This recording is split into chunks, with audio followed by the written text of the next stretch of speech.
lagi di lanturan, ngelanturnya pasti Mudah-mudahan relevan. Jangan lupa like dan subscribe, komen juga boleh. Meskipun saya udah tahu, udah banyak yang komen dari tadi gitu loh. Udah ribuan kayaknya yang komen. Bang Irsat. Ini belum apa-apa udah maaf. Bang Irsat, atur nuwun, terima kasih sudah datang. Tamu kita istimewa hari ini, Bang Hendri Satrio, yang punya kedai kopi, bukan warung kopi beneran ya, itu nama lembaga beliau. Apa kabar? Diskusi dan kajian opini publik Indonesia, itulah dia. Namanya keren. Apa ya, Mas? Apa ya? Bang Irsat, apa kabar? Baik. Ini ngomongin kedai kopi biasanya memang bermula dari obrolan warung kopi. Ya. Jadinya urusan kenegaraan juga ditangani dengan baik biasanya. Loh, jangan salah. Justru di warung kopi itu orang banyak ngomongin persoalan negara gitu. Tapi itu benar loh. Saya memilih nama, jadi itu kita pilih dulu namanya kedai kopi, baru kita cari kepanjangannya supaya rada-rada ilmiah gitu. Itu panjang proses. Iya, soalnya memang obrolan santai, serius, tapi penting itu cuma terjadi di kedai kopi. Iya.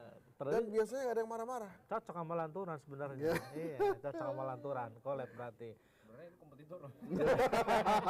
Bang, mau nanya, kalau asal hari ini ya, Jokowi melaporkan ya, beberapa orang yang menuduh soal ijazah palsu. Sebenarnya ini kan bukan yang pertama ya, ribut-ribut ijazah palsu kan sebenarnya kan dulu juga udah pernah. Tapi itu kan Jokowi kan udah jadi wali kota 2 periode, udah jadi gubernur, udah jadi presiden 2 kali. Kenapa masih ngeributin soal ijazah palsu? Receh padahal, tapi jadi concern banget gitu. Ya itu juga yang saya pikirin juga tuh Gus. Jadi ini terima kasih nih saya diundang. Waktu saya mengerti kenapa kegundahan itu terjadi, memang waktu itu Pak Jokowi masih jadi presiden. Jadi mungkin ada sebagian masyarakat yang ingin diwakilkan atau ingin dibuktikan bahwa memang bener kok ini ijazahnya gitu ya. Tapi sekarang ini kan Pak Jokowi sudah selesai, jadi menurut saya juga mestinya udah lupakan saja. Dan kalaupun harus ada yang bersalah, ya pasti banyak pihak itu yang harus kita tanya kan? Ya, KPU, Bawaslu, KPUD ya, UGM ya. Yeah. Makanya waktu itu saya sempat juga berseloroh, ini kalau memang terbukti salah, terus apa yang mau dilakukan? UGM-nya dibubarin atau gimana? Ya gitu kan, jadi karena ini kan, ya saya bukan ngebelain Pak Jokowi ya. Bukan perseteruan antar kampus lah. Bukan. Tapi saya bukan bela Pak Jokowi, tapi saya coba cari bela juga nggak apa-apa kok. Kesimpulannya aja mau di mana gitu. Ujungnya ya. Iya, ujungnya nih mau apa? Karena gini, bahkan PDI Perjuangan kan Arya Bima tuh sudah bilang, udah hentikan aja, itu tuh sudah ada dia pembuktian faktual apa kalau nggak salah tuh katanya. Lah ya kan, koreksi kalau saya keliru, Bang Hensat. Itu kalau kita mau daftar wali kota misalnya, itu kan jadi salah satu persyaratan toh? Betul. Gubernur apalagi kan? Betul. Memang KPU nggak ngecek itu ijazahnya? Memang katanya cukup dengan legalisir katanya. Oke, bukan ijazah asli ya? Bukan ijazah asli, tapi itu tetap menurut saya sih, bahkan gini, saya kan bikin polling tuh di akun Twitter saya. Kira-kira kalau terbukti palsu, so what? Terus apa gitu? Pilihannya tuh Jokowi malu, UGM dibubarkan, dunia menertawakan kita gitu ya. Nah yang paling banyak itu dunia menertawakan kita. Jadi artinya masyarakat luas itu memahami kalau bener ini sampai terbukti nggak bener gitu ya, palsu. Ya yang malu tuh Indonesia gitu. 10 tahun bahkan sebelumnya jadi gubernur, jadi wali kota. Negara lo ngapain aja sih sampai bisa kayak gitu. Ya. Jadi makanya ya saya setuju ini Pak Jokowi melaporkan supaya benar-benar selesai gitu. Karena almarhum ayah saya dia pernah bilang begini waktu dia masih ada tuh, Mas, dulu tuh waktu papa kuliah banyak sekali buat kami tuh yang penting kuliah, lulus kerja, wisuda, ijazah itu ntar aja. Karena waktu itu di zaman itu yang kuliah nggak terlalu banyak, lapangan pekerjaan juga menurut mereka nggak terlalu banyak. Jadi ya emang bapak saya guru kebetulan, jadi dia harus punya ijazah karena dia jadi guru kan. Jadi ya papa concern, coba kalau yang lain-lain mungkin nggak concern juga. Jadi kalau menurut papa nih kata dia, Jokowi ini kuliah dan dia juga lulus, ijazahnya ada atau tidak, nah itu nggak tahu tuh. Sebetulnya kan Pak Jokowi tinggal ngomong itu aja gitu. Tapi memang ya kalau waktu itu, ini beda lagi nih, udah masa kini nih. Ini pendapat saya pribadi, kalau waktu zaman presiden, iya itu jadi permasalahan kita bersama. Tapi kalau dia sudah tidak jadi presiden lagi, menurut saya sih itu udah masalah privat. Kayak misalnya Mas Radi tiba-tiba, coba kamu ada nggak ijazahnya? Pasti kan komentar pertama, lo ngapain lu nanya ijazah gue? Gitu kan? Orang Kompas saya nggak pernah minta banget gitu ya. Bahkan kita kalau ngelamar lengkap tuh ada transkrip nilai segala kan. Tapi kan itu ranah privat. Jadi menurut saya kalau untuk ijazah, saya mendukung nih apa yang dilakukan oleh Pak Jokowi. Tapi pertanyaannya, ini jujur ya, jujur nih, Bang Hensat jujur nih. Bang Hensat sendiri percaya nggak sih Jokowi ijazahnya asli? Kalau saya menilainya, dia kuliah, dia lulus. Saya nggak punya kemampuan menilai itu asli atau tidak. Gitu. Lulusnya sih iya. Lulusnya iya. Kuliahnya iya, lulusnya iya. Nah, apakah ijazah palsu itu atau Ijazahnya bukan? palsu atau enggak? Saya nggak tahu. Saya nggak ngerti cara milihnya gimana. Ini benar kata Om Hensa tadi.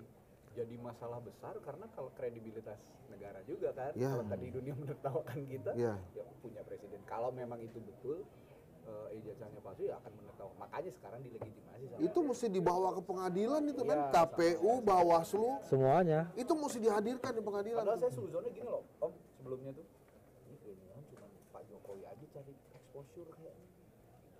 Jadi pengen ada Biar jadi si terus. Dr. Tifa, Roy Suryo masuk dalam perangkap Jokowi. Jadi tadinya tuh saya suzonnya Tapi cuma mencari exposure. sebagai analis politik gimana karena ini kan agak aneh sebenarnya Bang Hensat gitu. Ini kan isu lama, terus Jokowi udah nggak jadi presiden, ngapain diributin lagi? Apa motivasinya misalnya? Ya kalau menurut saya sih satu penasaran ya. Yang dua mungkin ada rasa-rasa benci dikit lah gitu. Pengen kena batunya gitu ya.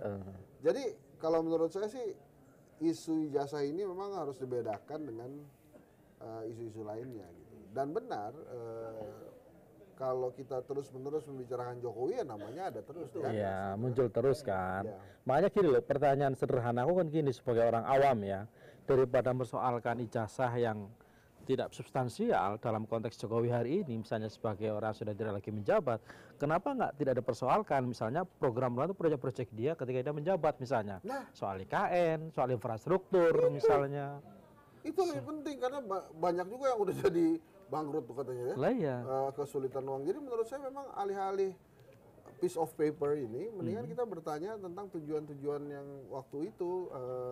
Bahkan kan kita berhutang juga besar sekali kan. Lah ya. Saya setuju itu Gus. Gitu. Tapi ngomongin soal exposure tadi, jadi kalau memang dugaannya exposure gitu, sekarang ini kan ada isu yang juga menjadikan Jokowi itu exposure-nya lebih tinggi nih soal matahari kembar. Ini tadi kalau ngomongin relasi apakah ini jasa palsu atau bukan, dengan di sisi lain ada isu matahari kembar, ini sama-sama exposure. Emang yakin matahari semua itu, jangan-jangan satunya Ramayana. Nyebut ngebrand. Ntar suruh bayar tuh Ramayana. Berarti kita mesti ada lagu-lagunya tuh. Biasanya ya kita sedang promo turun harga. Gitu, jadi kalau ngomongin exposure, yaitu isu matahari kembar ini tuh kan jadi punya exposure luar biasa nih Pak Jokowi. Gini, menurut saya itu salah satu kelebihannya seorang Joko Widodo ya. Dia itu naturally born expert di pencitraan. Oh iya kalau itu. Jadi maksud saya artinya dia memahami betul gimana caranya tetap terus tampil menggunakan apapun itu. Bahkan kritikan-kritikan itu mungkin dia bisa anggap sebagai sebuah hal yang dia kelola lah. Termasuk jasa palsu ini. Iya, bahkan hal-hal yang menurut masyarakat kontroversial, mungkin dia untung aja saya begitu. Misalnya menadahkan tangan seolah berdoa itu ya di depan Pope ya, itu kan jadi heboh tuh. Wah, berdoa di depan jenazah. Tapi menurut saya Jokowi akhirnya wah ada lagi nih, gue diomongin lagi nih, baru nih, dia sih happy aja seperti itu. Jadi menurut saya ya memang dia jago untuk itu dan dia bisa untuk itu dan dia happy aja, senang aja. Yang akhirnya memunculkan buntutnya Jokowi effect katanya. Ya. Ya kan? Tapi gini ya Mas, saya tetap deh. Kalau saya ditanya, Hen, coba mana lihat ijazah S1, S2, S3-mu gitu ya. Maksudnya nanya, lu ngapain lihat? Lu nggak percaya gue, lu siapa gitu kan? Mau gue sekolahin gitu. Iya, maksud gue. Ya kecuali itu kan, seru tuh. Jadi kalau ijazah sih, ini udah masuk ke sebuah babak yang menurut saya hampir N nih.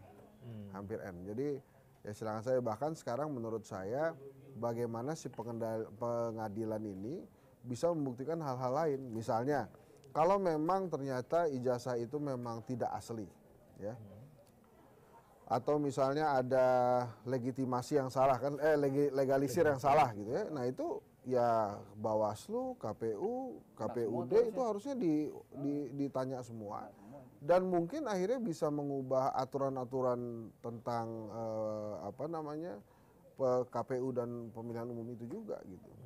Saya sempat berandai-andai sih, ini apa sih larinya mau kemana sih kalau misalnya dibuktikan, terus apa? Kan nggak bisa juga diundur gitu. Iya ujungnya mau kemana? Apakah kemudian terus larinya ke anaknya, diminta membuktikan juga ijazahnya, jadi sebetulnya lo tuh lulusan mana gitu kan? Bener di Singapura apa enggak? Bener di Singapura. Atau Singaparna gitu. Atau kuliahnya mau ngapain gitu. Ya, menurut saya sih ya nggak maju-maju akhirnya kita tuh. Walaupun saya setuju juga ada beberapa orang, kita pengen tahu kok. Makanya ini pengadilan ini dilaporkan ini, mudah-mudahan laporannya diterima dan bisa bergulir masuk ke ranah hukum, itu menjadi jelas semua. Oke. Balik lagi soal matahari kembar nih, Om Ensat. Kalau ini kan awal mulanya dari bas-bos ini di acara. Iya, betul. Bas-bos.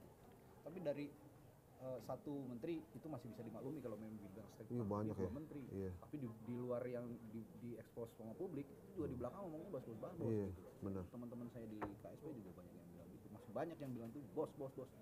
Ini indikasi kuat. Bahwa Jokowi memang masih punya pengaruh yang signifikan. Satu, ini terjadi perubahan diksi. Sebelumnya kan Pak Lurah. Ya kan? Sekarang jadi bos nih. Harusnya padahal dari luar camat ya. Harusnya dari luar camat, dari luar jadi bos.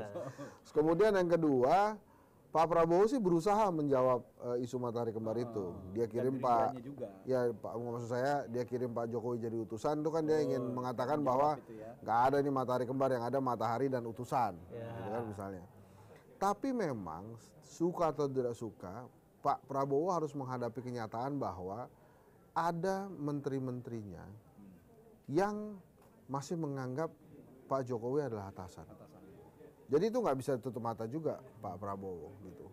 Jadi ya kemarin sebetulnya rahasia yang ya cuma dikonfirmasi aja bahwa memang ada menteri-menteri Jokowi yang begitu. Gitu. Tapi apakah itu tidak mengganggu ya soliditas di kabinetnya Prabowo? Ya itu mengganggu pastinya. Kalau Pak Prabowo-nya kan ya sama aja lah Gus, kayak kita misalnya. Kita baru diangkat nih, baru dipromosiin gitu ya. Tiba-tiba anak buah kita lapor ke orang yang sudah resign, yang kita gantikan posisinya, gitu. Terus kemudian kita ketemu, kita tangkap nih misalnya, dia habis makan siang. Habis makan siang sama siapa lo? Makan siang sama bos gua gitu. Ya kan kita secara pribadi juga kesel ya. Jadi artinya memang mungkin, ini kan Pak Prabowo canggih nih secara leadership ya. Dia sama Hasan Nasbi dia pasang badan kan, ini salah saya yakin dia keliru dan menyesal gitu-gitu. Tapi kan dia pasang badan untuk itu. Jadi ya walaupun ada ujung-ujungnya gitu kan, mental juga. Tapi kan Pak Prabowo ingin sekali meredam isu itu gitu. Dia tidak ingin menunjukkan kekesalannya dia. Bahkan dia menganggap beberapa kali solid gitu. Termasuk pada saat pertemuan para pemret itu kan bisa dikonfirmasi tuh ke Mbak Rosy itu. Waktu yang di awal tuh dia stated bahwa saya puas dengan kinerja menteri-menteri saya. Jadi artinya Betul, Mbak Rosy udah nggak pemret di Kompas TV. Udah nggak ya? Udah enggak. Oh, udah nggak ya? Udah enggak. Oh, udah nggak ya? Salah dia ngomong. Salah ya. Pemretnya namanya Yogi Nugraha. Belum kenal. Belum kenal, nanti kita kenalan. Biasanya di Lanturan. Iya, biasanya di Lanturan. Ini Komisar kalau Gitu saya ulang. Mungkin bisa ditanyakan ke Mas Yogi Nugraha. Nah, cocok. Jadi kan ngeditnya enak tuh Iya. nanti. Gak usah diedit, udah live kok. nih Kacau ya. ini apa jangan-jangan Aduh. apa kondisi kayak sekarang ini risiko keberlanjutan. Karena kan ya namanya keberlanjutan apa ya pilar-pilar yang lama juga dibawa yang sekarang. Dan saya yakin ini juga sebuah resiko yang udah dia hitung. Sebenarnya udah Dia itu dihitung Prabowo juga. maksudnya. Prabowo sudah hitung ini kan. Jadi maksud saya kenapa sudah dihitung ya Prabowo ngambil orang-orangnya Jokowi kan. Ya mau tidak mau dia suka atau tidak suka ya orang-orangnya Prabowo itu siapa? Ya kita sebutlah Sugiono, Menteri Pras, Wamen Angga, Wamen Daryono gitu ya. Terus Ketua MPR, Wakil Ketua DPR itu kan orang-orangnya dia tuh. Lebih banyak orangnya Jokowi dong. Lah, ya emang begitu karena terlihat secara kasat mata kan begitu. Mungkin Pak Hirindra, Ya, Bin ya, terus Pak Safri, mungkin selebihnya kan itu kan orangnya Pak Jokowi semua. Sekarang misalnya kayak Hasan Nasbi itu kemarin ya, kan orang juga gampang nyebutnya. Ini orangnya Prabowo apa orangnya Jokowi? Jokowi kan, karena Itu dia dia. diangkat zamannya Jokowi. Nah, Noel misalnya, ya gitu juga kan. Jadi ya secara kasat mata kita bisa mudah mengatakan itu gitu. Tapi mungkin gini. Halo Mas Yogi, gue masih bersalah. Tapi gini, untuk menjelaskan Maaf ya, Mas Yogi. untuk menjelaskan ke publik juga nih biar kita punya pembelajaran juga lah buat matahari kembarnya apa sih matahari kembar? Kadang-kadang orang juga kan belum paham. Ini tuh ideologi atau pemahaman sebagian orang atau bagaimana? Ada dua patron gitu ya. Karena kan begini juga ya Mas, kita nggak bisa tutup mata lagi. Misalnya banyak sekali pejabat-pejabat yang masih dari zaman Pak Jokowi jabatannya masih sama hingga sekarang. Kalau di lingkungan menteri kan ada Erick Thohir, ada Sri Mulyani, ada Budi Gunadi Sadikin gitu ya. Sementara di luar kementerian yang jabatannya setara menteri itu kan ada Kapolri, Listio Sigit, terus kemudian ada Panglima, itu kan juga dianggapnya orang-orangnya Jokowi. Walaupun katanya kan kalau sudah ganti pemimpin ya ganti pemimpin, tapi kan nggak bisa juga, nggak begitu banyak. Kita ambil contoh di bank lah. Saya pernah kerja di bank. Biasanya kalau bank itu kalau ganti pemimpin yang lama itu tahu diri. Atau misalnya pemimpin yang lama resign. Ya anak buahnya bersiap untuk ikut pindah ke bank yang lain. Karena yang menggantikan dia dari bank yang lain itu juga pasti bawa anak buahnya, bawa gerbongnya. Itu tahu diri ya. Tahu diri. Jadi maksud saya memang loyalitasnya itu ya begitu. Berarti Dia tahu mau kemana, tahu diri ya. Saya ngerti saya. Berarti yang satu ini nggak tahu berarti diri. yang sekarang berarti nggak tahu diri dong kalau gitu Bang Hensat. Ya kan mungkin dia cari kesempatan dan penghidupan kan. Terus. Ini kan misalnya sekarang begini. Ya, Bahlil lah ada dia. Iya. Nah itu kan ya orang juga pasti paham lah. Nah, ini orangnya Jokowi lah pasti dibandingkan orangnya Pak Prabowo kan. Jadi kalau dilihat kan memang siapa orangnya Prabowo ya orang-orang yang ada di Gerindra itu, Ferry Juliantono misalnya. Ya memang yang ya udah terlihat kasat mata kan pertanyaan besar kita itu, Mas. Tapi pada akhirnya apakah itu justru tidak akan menciptakan ketergantungan yang tinggi Prabowo ke Jokowi pada akhirnya? Justru yang saya khawatirkan, bagaimana kalau tiba-tiba Prabowo sadar dan kemudian melakukan sapu bersih. Itu kan pasti juga akan Maksudnya sekarang Prabowo belum sadar? Menurut saya belum. Dia sadar cuma belum mau sapu bersih lah. Oh, oke. Itu prediksi padahal nggak berlangsung lama loh sadarnya itu. 3 bulan lah paling udah disapu. Enggak, gua rasa emang dari awal dia udah sadar tuh. Udah sadar. Cuma kan Pak Prabowo ini, saya tuh menilai Pak Prabowo ini sebagai orang baik lah. Dia tahu dia menjadi presiden karena bantuan Pak Jokowi. Maka dia tidak ingin menyakiti yang membantu gitu. Makanya Gibran dah gitu kan. Yang penting iya. Nah, ini juga jadi pertanyaan Bang Hensat soalnya. Ini jadi kan kesannya itu Prabowo itu di publik ya, ini saya sebagai orang awam nih. Kesannya itu justru Prabowo itu lebih butuh Jokowi sebagai mantan presiden dibanding Gibran yang notabene adalah wakilnya sendiri gitu loh. Ya mestinya dia tuh pakai past tense tuh. Waktu itu Lah, iya. saya emang butuh. Sekarang kan saya udah menang nih jadi presiden. Terima kasih lah. Oh, maksudnya udah nggak butuh Gibran. Dulu enggak lah gitu. Udah cukup gitu menurut saya. Lah, iya. Ini soalnya lagi rame juga ini nyambung Gus Gibran. Yang Purnawirawan itu. Iya. Suruh mundur katanya. Itu gue curiga tuh. Jangan-jangan emang ada lagi saling sandra tuh ya. Antara. Tadi itu loh yang orang bos-bos itu. Ah, Yang manggil Pak Jokowi bos. ah, Lo kalau nggak bisa setia sama Prabowo. Pak Prabowo, lo gue ganti atau Gibran gue ganti. Gitu kira-kira tuh ya. Berarti Prabowo dong yang. Udah panas nih Mas Yogi. Oh, Mas Yogi. Berarti Prabowo dong di belakang itu kalau gitu. Di balik aksi Purnawirawan kalau gitu. Kalau menurut saya sih enggak lah. Oke. Tapi kan gini. Itu ya bos ya. Kalau Purnawirawannya itu cuma, ini mohon maaf ya Pak Fahru Rozi, Pak Tiasno Sudarto tuh ya. Kalau itu aja mungkin netizen atau masyarakat Indonesia tuh cari alasannya banyak lah. Kayak misalnya kan, wah jenderal sakit hati kemarin dipecat tuh kan Pak Fahru Rozi. Tapi ini ada Trisutrisno bos. Trisutrisno, Mantan Wapres. wakil presiden kita waktu itu, yang somebody someone, tiba-tiba ikut tanda tangan.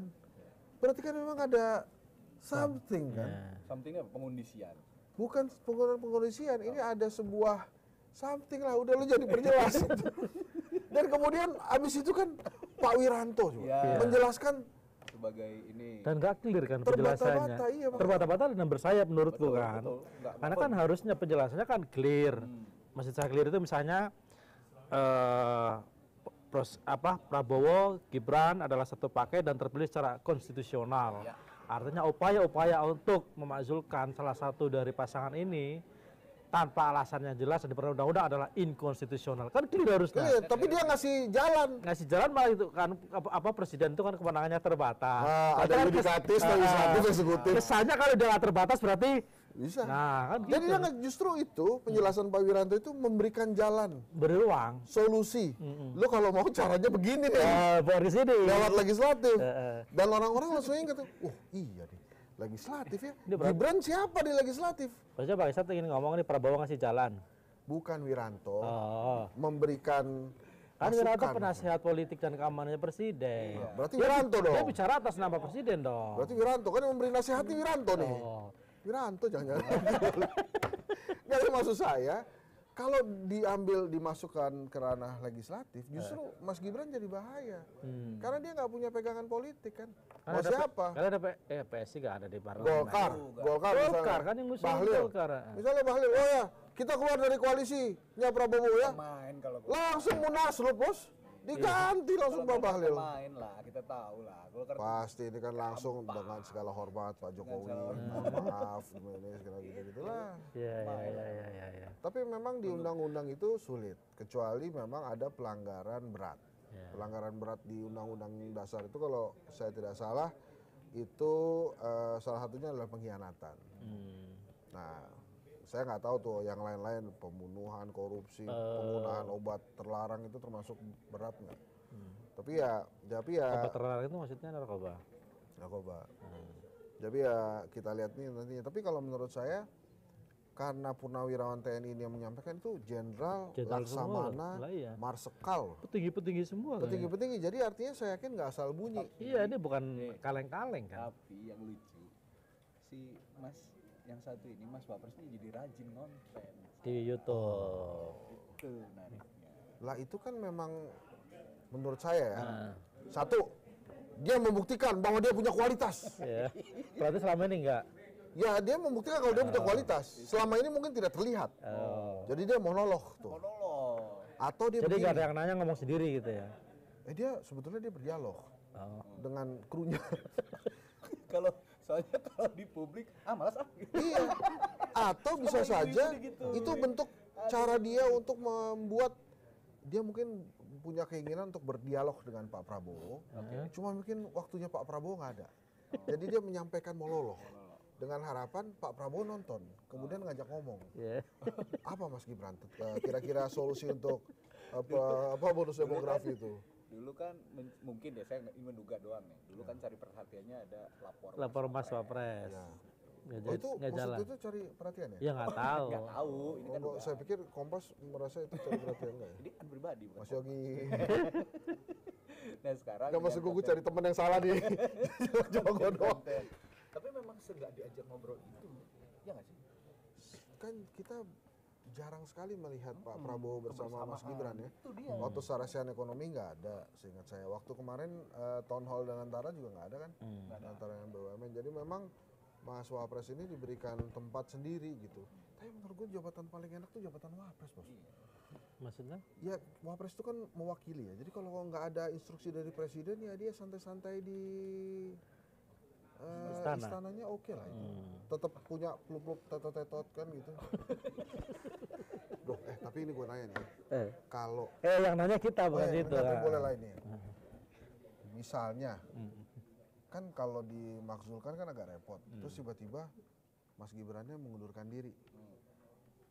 Menurut Gus sama Randi, siapa yang paling kecewa bila Mas Gibran mengundurkan diri? Kalau menurut Mas Hensat siapa? Ya jangan, ini kan saya bertanya nih kira-kira. Lah ya saya tanya balik maksudnya. Ya, pakai sebut dulu gitu jawab gitu. Lah. Jadi Yang paling kecewa. yang paling kecewa. Apa yang paling kecewa ya?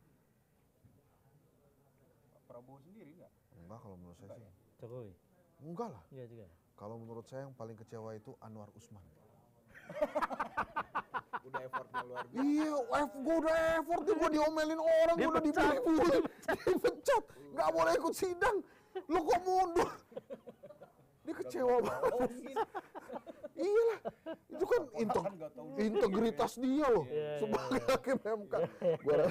Makanya itu yang paling yang menjaga Mas Gibran supaya nggak mundur tuh gue rasa Anwar Usman. Anwar Usman itu ya. Kalau kita suzonnya tadi, Mas Gibran caper kalau dengan ada konten-konten. Tapi ada juga yang berpikir loh, ini Mas Gibran ini lagi kejar KPI-nya Wapres nih.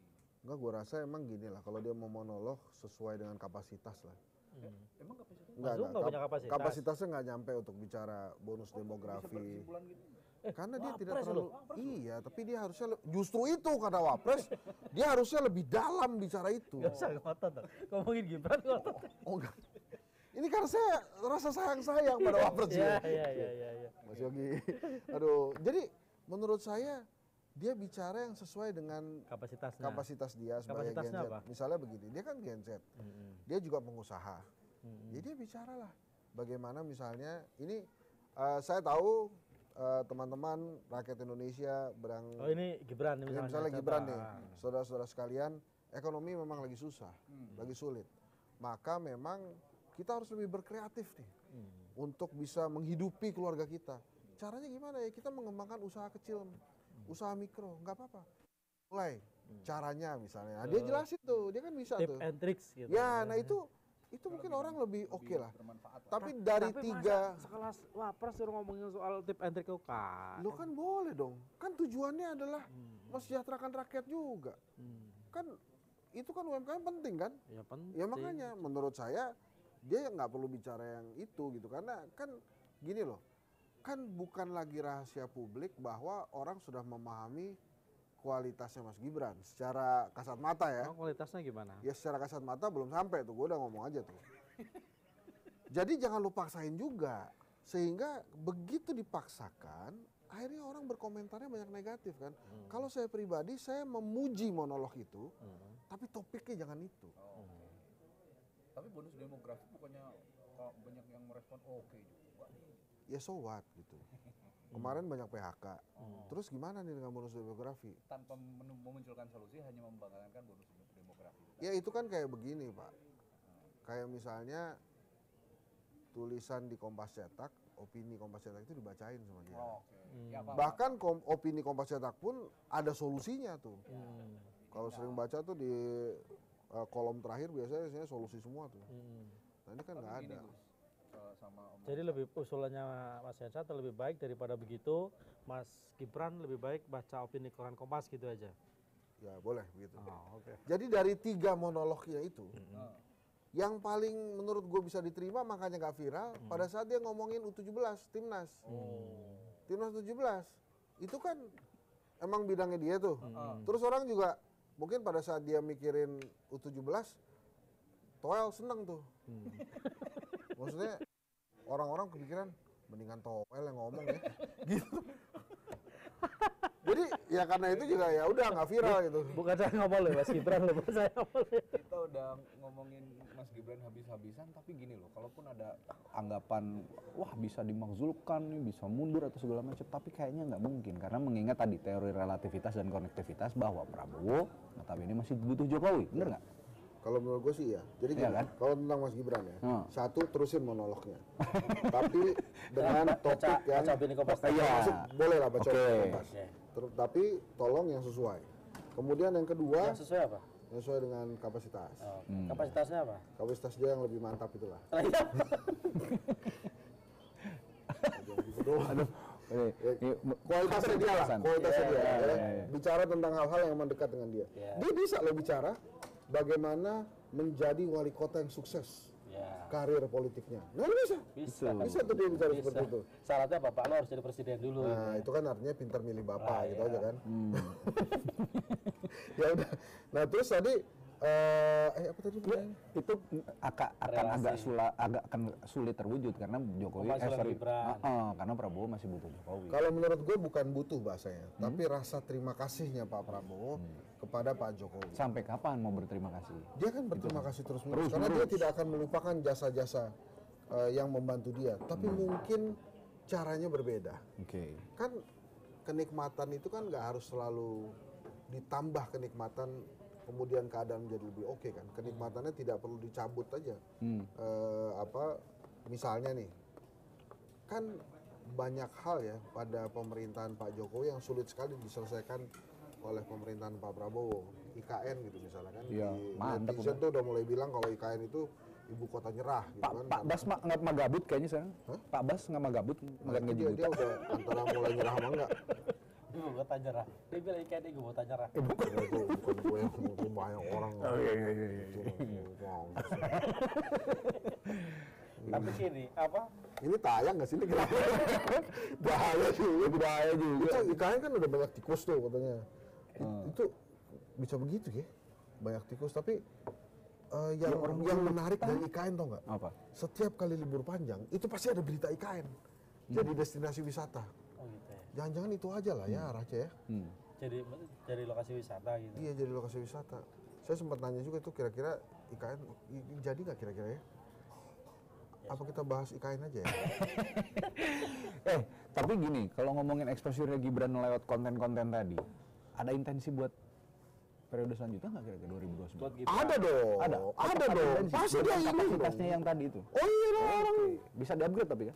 Ya, bukan masalah gini loh masalah. Kalau terpilih atau tidak terpilih itu bukan masalah kualitas atau masalah usaha. Yang ngomong sektor politik kita harus percaya. Oke. Ini tentang berapa besar bansos yang akan diberikan aja. Jadi dan Mas Gibran memahami itu. Yang paling penting adalah dia tidak tergeser dari panggung itu. Karena kan ada AHY, ada Puan Maharani, ini kan ada anaknya Jokowi, anaknya SBY, anaknya Megawati Soekarno Putri. Makanya kemarin tuh anak-anak presiden ngumpul. Ya, Anies. Kalau Anies mah enggak lah, gua rasa. Enggak ya? Dia mau maju dari mana? Yang paling memungkinkan tuh anaknya Iwan Tekarso tuh. Tahu Iwan Tekarso? Siapa? Bapakku yang almarhum itu namanya Iwan Tekarso. Saya mau tuh kalau si calonin jadi wapres, saya percaya betul wapres itu jabatan paling enak. Iya, karena banyak nganggurnya. Ya, betul. Jadi kalau kemudian Mas Wapres Mas Gibran itu berusaha untuk tetap berada di panggung, saya sih yakin itu dia harus begitu. Dia harus punya keinginan untuk maju lagi. Menurut saya begitu. Nanti ya kita lihat aja apakah dia bisa atau tidak. Tapi kan nanti 2029 dia pasti akan lebih dewasa. Jadi dia nggak akan begini-begini, nggak akan tuh. Tapi ada paman Usman berikutnya nggak? Udah selesai kan nggak usah. Tapi kan gini, ya makanya kan mungkin salah satu cara agar dia tetap ada di pusaran misalnya adalah dengan membuat konten-konten di YouTube itu kan. Dulu mungkin pernah dengan lapor Mas Wapres, terus sepertinya itu tidak dijalankan. Terus sekarang bikin konten YouTube misalnya, karena kan tadi dibilang dia jarang ikut-ikut di acara-acara kenegaraan misalnya. Ya saya nggak tahu apakah memang nggak diajak nggak mau atau pas diajak lagi dia ada acara kita nggak ngerti ya. Yang penting kan nggak ada bareng sama Prabowo gitu loh. Ya mungkin itu satu-satunya cara agar dia tetap muncul dan bisa berinteraksi dengan masyarakat toh. Oh iya, jadi menurut saya sih dia harus terusin ini kan. Dia kan muncul di Gibran TV kan. Itu kan kalau tanda tangan kontrak minimal kan 13 episode lah ya. Jadi ini kan baru muncul 3 nih. Ya minimal ada 10 lagi tuh topiknya. Oh, TV-nya sendiri ini. TV-nya sendiri itu kan ya, tapi kan kita pikir itu. Jadi menurut saya dia pasti akan tampil terus-menerus dengan gaya yang lebih dewasa dari sebelumnya. Ini kan gayanya dia kan gaya dewasa kan. Gaya ya dia menunjukkan kewibawaannya dia itulah. Jadi terus terang saya harus apresiasi di monolognya Mas Gibran karena disinilah kita melihat seorang wapres benar-benar berusaha untuk menunjukkan kualitasnya. Ini belum pernah terjadi loh. Sebelum-sebelumnya itu wapres itu kita tentang aja. Konten monolog di YouTube. Iya, belum pernah terjadi. Jadi semua wapres sebelum ini tuh pede dengan kualitas dia. Jadi nggak perlu membuktikan lagi. Tapi yang satu ini berarti nggak pede maksudnya sekarang. Ya, sebelumnya nggak pede emang. Tapi dia berusaha nih untuk menunjukkan bahwa I have the quality loh. Gitu. Tapi pertanyaannya gini, soal apa? Balik lagi tuh soal Purnawirawan tadi gitu loh. Kalau menurut Bang Hensat itu ini sekedar apa istilahnya itu ya? Sekedar para Purnawirawan ini sekedar meramaikan saja, misalnya sekedar annoying atau menaikkan daya tawar, entah apapun itu motifnya gitu, ataukah memang ini serius? Menurut saya serius karena ini saya rasa tidak bisa dilepaskan dari isu bos saya dan isu matahari kembar.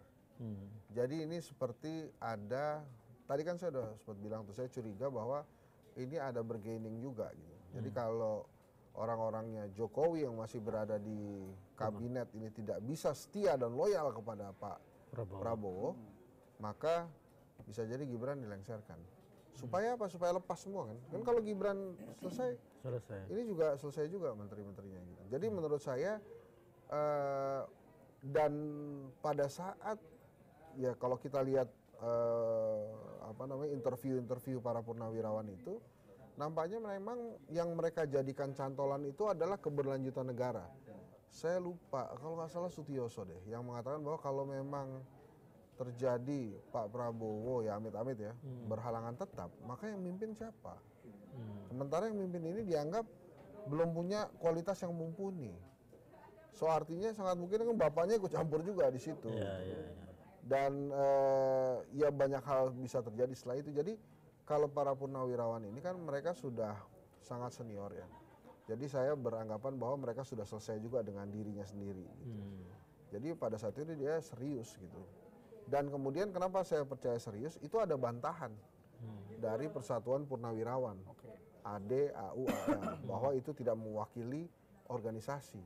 Tapi kan dalam kehidupan bernegara seperti Indonesia yang mengutamakan demokrasi, itu satu suara satu nilai kan, jadi one man one vote gitu. Nggak perlu organisasi juga. Jadi pada saat bicara seperti itu ya orang sudah mendengar dan akhirnya kan nggak banyak yang tahu kalau ada bantahan dari organisasi purnawirawan gitu. Apalagi itu tadi menurut saya yang membuat isu ini menjadi sangat penting dan perlu diperhatikan adalah tanda tangan seorang Tri Sutrisno gitu. Tapi kalau lihat relasinya Prabowo dengan Jokowi, terus Prabowo ke Gibran, kalau Jokowi Gibran udah tahu lah ya Bapak dan Anak, itu gimana ngeliatnya? Kalau circle 3 orang ini? Prabowo, Jokowi, Gibran. Ya Gibran ada karena ada kesepakatan antara Prabowo dan Jokowi, gitu ya. Dan saya yakin Gibran juga tahu jadi wakil presiden karena ada kesepakatan antara bapaknya dan Pak Prabowo. Gitu. Kalau kemudian dia dianggap sebagai variabel yang tidak terlalu berpengaruh pada kesepakatan ini, ya udah gitu. Dia harus menerima itu bahwa dia memang ada karena ya ada kesepakatan di antara dua itu. Nah sekarang bagaimana hubungan antara Pak Prabowo dan Pak Jokowi? Saya melihatnya dan menilai Pak Prabowo ini memang berterima kasih dan dia memahami bahwa kalau gue nggak dibantuin Jokowi, gue nggak bisa jadi presiden. Karena dia sudah coba itu berkali-kali.